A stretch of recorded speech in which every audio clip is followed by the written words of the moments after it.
Für wat nervt dit Leid am Joar 2026 mat der Bibel am Jesus? Gouf net schon genug Christen, die Kricher ugefangen an dieser Welt Leid koloniséiert tun an am Numm vu Gott Beisache gemacht hun? Ja, dat goufet.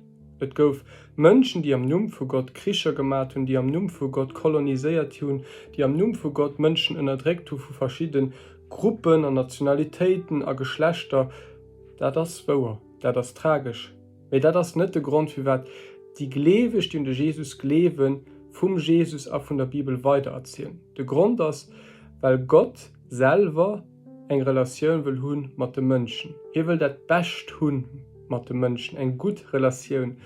Am Vater unser biete mat dafür, dass sei Königreich opgebaut gëtt, weil hier den Herr fir immer an ewig ass.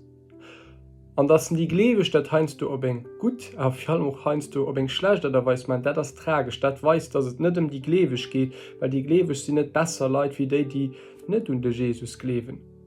Et geht darum, dass die Glewech willen darauf hinweisen, dass es Gott, den es allgären huet, an dieser Jung de Jesus für es hingin huet, nämlich Gott selber. Und es geht um Gott, der perfekt ist. Da das der Grund, für was Christen bis heute dich vom Jesus weitererzählen.